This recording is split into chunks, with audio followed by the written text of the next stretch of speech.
حضرت عبداللہ سومعی رحمۃ اللہ تعالی جو غوث اعظم کے بھی نانا جان ہیں، انہوں نے اپنی نیک اور پارسا بیٹی کا نکاح جن سے کیا اس میں کیا دیکھا؟ پیسے پوچھے، بیٹا بینک بیلنس کتنا ہے، جائیداد کتنی ہے، خاندان کون سا ہے؟ انہوں نے نیکی دیکھی، خوف خدا دیکھا، ایسا نوجوان دیکھا کہ جو اللہ کے خوف میں مبتلا ہے، آپ نے اپنی بیٹی کا نکاح ان سے کر دیا۔ آج ہم نکاح سے پہلے کیا دیکھتے ہیں؟ یہاں مجھے والدین بھی سن رہے ہیں، نوجوان بھی سن رہے ہیں، میں کچھ بات والدین سے کرنا چاہتا ہوں، کچھ بات نوجوانوں سے کرنا چاہتا ہوں۔ مدنی چینل پر بھی مجھے والدین بھی سن رہے ہوں گے، نوجوان میرے بھائی میری بہنیں بھی مجھے سن رہی ہوں گی، ذرا غور سے سننا میری بات۔ ہمارا پرابلم یہ ہے کہ آج اگر ہم اپنے بیٹے کا رشتہ کرنے جاتے ہیں تو کیا دیکھتے ہیں؟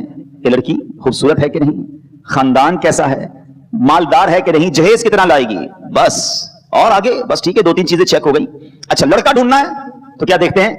کماتا کتنا ہے، کوئی بری عادت تو نہیں۔ اچھا بری عادت میں ہمارے نزدیک بری عادت کون سی ہے جو دنیا والے بری سمجھتے ہیں؟ شرابی تو نہیں ہے، جواری تو نہیں، ہیروئنچی تو نہیں، نشئی تو نہیں، ٹھیک ہے یہ بھی گناہ ہے، مگر کیا نماز نہ پڑھنا کوئی برائی نہیں ہے؟ یہ پوچھتے ہیں کیا کماتا ہے، یہ پوچھتے ہیں کہاں سے کماتا ہے، حلال کماتا ہے یا حرام کماتا ہے۔ اچھا ان دونوں طرف جو معاملات چیک ہو رہے ہیں، ان تمام باتوں سے بڑھ کر ایک بات ہے جو ہم پوچھتے ہی نہیں ہیں، نارملی نہیں پوچھتے کہ اس لڑکا یا اس لڑکی کا عقیدہ کیا ہے، اس کے بلیفز کیا ہیں، اس کے عقائد کیا ہیں، اللہ، اس کے رسول، صحابہ، اہل بیت، اولیاء کے بارے میں اس کی سوچ کیا ہے۔ یہ اتنی بڑی مسٹیک ہے کہ جناب ہم نے دیکھا کہ کسی والد نے اپنی بیٹی کی شاندار تربیت کی، پردہ بھی کروایا، اللہ، اس کے رسول، صحابہ، اہل بیت، اولیاء کرام کی محبت اس کے دل میں ڈالی، غوث اعظم رضی اللہ تعالی عنہ کا اس کا مرید بھی بنایا اور اس کے دل میں غوث پاک کی محبت بھی ڈال دی، مگر شادی کرتے وقت یہ نہ دیکھا کہ وہ لڑکے والے جن کے یہاں میں بڑا خاندان تو دیکھ رہا ہوں، اس کی گاڑی اور بنگلہ تو دیکھ رہا ہوں، اس لڑکے کی آمدنی تو دیکھ رہا ہوں، یہ نہ دیکھا کہ وہ دین میں کیسے ہے۔ وہ نیک عبادت گزار بچی کی جب شادی ہوئی تھوڑے دنوں بعد پتا چلا کہ اس بیچاری بچی کا پردہ ہی ختم کروا دیا گیا ہے، وہ بچی تو ماں باپ کے کہنے پہ چلی گئی اس خاندان میں، اچھا پردہ بھی ختم کروایا گیا، اور تھوڑے دنوں کے بعد اس کا ذہن بھی خراب کرنا شروع کیا کہ تم یہ نبی پاک کا میلاد کیوں مناتی ہو، یہ غوث پاک کا ذکر کیوں کرتی ہو، یہ ولیوں کی باتیں کیوں ہوتی ہیں، ارے ساری زندگی جو تم نے کمائی کی تھی وہ تم نے ادھر رشتہ کر دیا، تمہیں کوئی دیکھنا نصیب نہ ہوا۔ اچھا پھر اس لڑکے کے ہاتھ میں اپنی بچی کا ہاتھ آپ دے رہے ہیں، یہ جو رشوت کا کام کر رہا ہے، جو سود کا کام کر رہا ہے، حرام کما رہا ہے، مجھے بتاؤ نا یہ کیا فیصلہ کیا آپ نے؟ آپ سوچیں یہ نسلوں کا فیصلہ ہے، آپ نے اپنی بچی اس خاندان میں دی۔ سود کمانے والے کے بارے میں احادیث میں کیا روایت ملتی ہیں؟ یعنی یہ وہ شخص ہوتا ہے جو اللہ سے لڑائی لڑ رہا ہے، آپ اللہ سے جنگ کرنے والے کے ساتھ اپنی بچی دے رہے کیونکہ آپ نے یہ دیکھا کتنا کماتا ہے، یہ تو توفیق ہی نہیں ملی کہ چیک کرتے حلال کماتا ہے یا حرام کماتا ہے۔ سوچنے والی بات ہے، آنے والی نسلوں کا کیا ہوگا؟ ارے غوث اعظم رضی اللہ تعالیٰ عنہ کے والدین نیک تھے، اللہ نے کیسی نیک اولاد عطا فرمائی۔ آپ اگر ایسے لوگوں کے ساتھ رشتہ کریں گے جن کے عقائد درست نہیں، اعمال درست نہیں، روزی حلال نہیں، تو کیسے آنے والی نسلوں کا حال برا نہیں ہوگا؟ اور بالکل اسی طرح اے نوجوانوں سنو، کتابوں میں ایک بات پڑھی میں نے، ہے بڑی عجیب بات، کہ نوجوان جتنے ہیں نا جن کی شادیاں نہیں ہوئی، یہ میں ان سے بات کر رہا ہوں، کتابوں میں لکھا کہ تم پر تمہاری ہونے والی اولاد کا ایک حق ہے۔ اب بندہ کہا یار ابھی تو شادی نہیں ہوئی، اولاد کا حق کہاں سے آ گیا؟ کہا ہاں، ہونے والی اولاد کا حق یہ ہے کہ اس کے لیے اچھی ماں تلاش کی جائے۔ جی جناب، کیونکہ ماں ہی پہلی ٹیچر ہوتی ہے، ماں ہی پہلی درسگاہ ہوتی ہے۔ ارے ماں ہی نمازی نہیں ہے تو وہ کیسے بچوں کو نمازی بنائے گی؟ ماں ہی دیندار نہیں ہے تو بچوں کے اندر کیسے دین آئے گا؟ اللہ اکبر! غوث اعظم کی شان تو کیسی تھی، آپ جب 5 سال کے قریب پہنچے، مدرسے لے کر جایا گیا، قاری صاحب نے کہا بیٹا بسم اللہ الرحمن الرحیم پڑھو، پیران پیر شیخ عبد القادر جیلانی رضی اللہ تعالیٰ عنہ نے پڑھنا شروع کیا، بسم اللہ الرحمن الرحیم سے شروع کیا، الف لام میم سے پہلا پارا سنایا، سیقول سے دوسرا سنایا، تلک الرسل سے تیسرا سنایا، سناتے سناتے غوث پاک نے پہلی نشست میں زبانی 18 پارے سنا دیے۔ قاری صاحب حیران، بیٹا اتنے پارے پہلی باری میں؟ اور پڑھو، کہ مجھے اتنے یاد ہیں۔ تو کدھر سے یاد ہو گئے؟ کہ میری ماں 18 پاروں کی حافظہ تھی، میں ماں کے پیٹ میں تھا، ماں قرآن پڑھتی تھی، میں ماں کے پیٹ میں ہی قرآن یاد کر لیتا تھا۔ ٹھیک ہے، یہ ایک ایکسٹرا آرڈنری صلاحیت ہے، یہ اللہ کریم نے شاندار مقام دیا شیخ عبد القادر جیلانی کو، مگر سیکھنے کو کیا ملا؟ ماں حافظہ تھی نا، بچہ پیٹ میں تھا، وہ قرآن پڑھتی تھی۔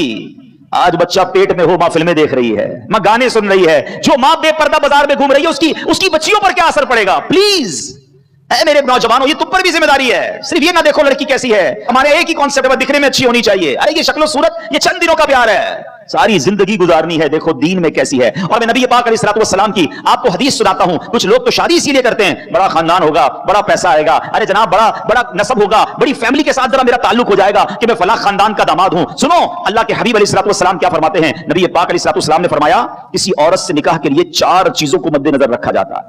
نمبر 1 اس کا مال، نمبر 2 حسب نسب فیملی خاندان، نمبر 3 حسن و جمال، اور نمبر 4 دین۔ 4 چیزوں کو چیک کرنے والے کرتے ہیں आका अलैहिस्सलाम ने फरमाया तुम्हारा हाथ खाक आलूद हो, तुम दीनदार औरत के हुसूल की कोशिश करो।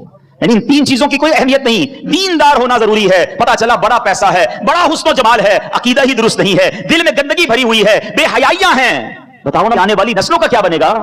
तो दीनदार का इंतखाब ये खुद नबी पाक अलैहिस्सलाम ने तरबियत फरमाई। एक और जगह नबी पाक अलैहिस्सलाम फरमाते हैं, इब्ने माजा की हदीस है, मेरे आका फरमाते हैं बेशक दुनिया बेहतरीन इस्तेमाल की चीज है, लेकिन इसके बावजूद नेक और सालेहा औरत दुनिया के मालो मता से भी अफजल और बेहतरीन है। वो खुश नसीब है वो लोग जिनको अल्लाह ने नेक और पारसा बीवी अता की है। दुआ मांगा करो अल्लाह से, और अपनी शादी से पहले अपने माँ बाप को कहें कि मेरे लिए अगर रिश्ता ढूंढना है तो नेक औरत ढूंढिएगा, बा पर्दा ढूंढिएगा, बा हया ढूंढिएगा, अल्लाह उसके रसूल सहाबा और अहले बैत और औलिया से मोहब्बत करने वाली ढूंढिएगा, ताकि मेरी आने वाली नस्लों की अच्छी तरबियत हो। बिल्कुल इसी तरह अगर किसी बच्ची के लिए आपने लड़का ढूंढना है, अरे ये ना देखो अगर एक रिश्ता ठुकरा दूंगा तो फिर क्या होगा, अच्छा खानदान है, अरे कोई बात नहीं, अकीदे में थोड़ा बहुत तो फर्क है, थोड़ा बड़ा मामला है, पैसे बड़े अच्छे हैं, थोड़ा बहुत हराम कमाता है, देखो ये मत करना, तुम अल्लाह पर भरोसा रखो। लोग कहते हैं रिश्ते छोड़ दूंगा तो बच्ची का रिश्ता फिर नहीं होगा। अरे तुम एक ऐसा रिश्ता ठुकराओ, अल्लाह तुम्हारे लिए और आसानियां कर देगा। हमें अल्लाह पर भरोसा करना है और आने वाली नस्लों के फैसले दुरुस्त करने हैं। वरना मैं ऐसे कई वालिदैन को जानता हूं तो बाद पहले तो जज्बाती तौर पर फैसले कर डालते हैं, बाद में खुद सर पकड़ कर रो रहे होते हैं। तो गौसे आजम रज़ियल्लाहु तआला अन्हु से मोहब्बत करने वालों, ये खानदान गौस पाक का वाकया सुनाया है मैंने, गौसे पाक के वालिदैन का वाकया सुनाया है कि आपके नाना जान ने क्या शानदार अंदाज अपनाया था ये रिश्ता करने का। दूसरी बात जो इस वाकये से सीखने को मिलती है, ये भी वालिदैन के लिए है कि अगर हम नेक होंगे ना तो हमारे बच्चे नेक होंगे। हम ये चाहते हैं बच्चे नेक हो जाएं, हम ना सुधरें, ऐसा नहीं होता। माँ बाप को पहले सुधरना पड़ेगा, माँ बाप को अपनी आदतें बेहतर करनी पड़ेंगी। अगर आप चाहते हैं आपकी औलाद नेक बने तो फर्स्ट ऑफ ऑल हमें अपने आप को दुरुस्त करना पड़ेगा। वो वालिद कैसे उम्मीद रखता है कि मैं 5 टाइम नमाज ना पढ़ूं, सिर्फ जुम्मे की नमाज पढ़ूं और मेरा बेटा 5 वक्त का नमाजी बन जाए, खुद शराब पीता हो और कहे मेरा बच्चा नेक बन जाए। वो माँ कैसे उम्मीद रखती है खुद बेपर्दा घूमे और कहे मेरी बच्ची बापर्दा हो जाए। नहीं जनाब, हमें बदलना होगा। बच्चे इंस्पिरेशन लेते हैं, बच्चे पहले माँ बाप को देखते हैं। मैं आपको मिसाल के जरिए समझा देता हूं। देखिए, जिस घर में नमाज होती है, दादा दादी नमाज पढ़ते हो, नाना नानी नमाज पढ़ते हो, आपने देखा होगा छोटे छोटे बच्चे भी नमाज पढ़ रहे होते हैं। वो जहाँ नमाज बिछाएंगे अब्बू के साथ आके छोटा बेटा खड़ा हो जाएगा। छोटी बच्ची जिसको दुपट्टा बांधना भी नहीं आता, वो दुपट्टा बांधेगी, अम्मी जान या नानी जान के साथ पढ़ना शुरू कर देगी। क्यों? वो जो देखते हैं वो अपनाते हैं। अब घर में नमाज की बजाय गाने बाजे हों, घर फिल्में ड्रामे हों, घर में गाली गलोच हो, घर में बुरे काम हो, उनके बच्चों पर क्या असर होता है? उनके बच्चे बाहर गालियां दे रहे होते हैं, उनके बच्चों पर इंस्पिरेशन यही होती है। तो प्लीज अगर आप चाहते हैं, और हमें चाहना पड़ेगा, हाँ ये भी मैं आपको कुरान की आयत सुनाने जा रहा हूं, ये वालिदैन की जिम्मेदारी है अपने बच्चों की अच्छी तरबियत करना, और ये हुक्म कुरानी है।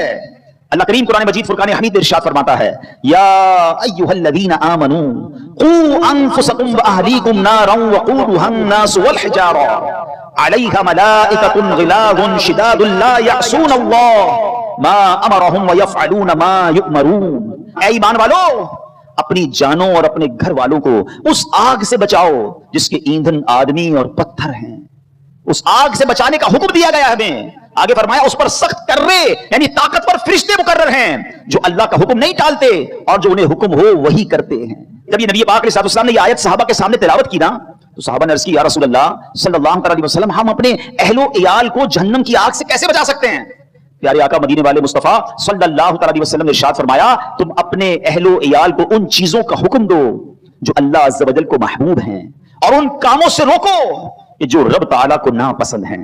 तो हत्तल मकदूर अपनी पूरी कोशिश करनी है अपनी औलाद को गुनाह से बचाने की, उन्हें नेकी का रास्ता दिखाने की। मगर यहां एक और बात भी समझनी है, औलाद की तरबियत तो करनी है, लेकिन वालिद पर लान नहीं कर सकते, तान नहीं कर सकते। अगर किसी का बेटा जो है वो फरमाबरदार नहीं बनता, किसी का बेटा नमाजी नहीं बनता, तो कहीं यार ये देखो बाप खुद तो नमाजी बेटे को नमाजी नहीं बना सका।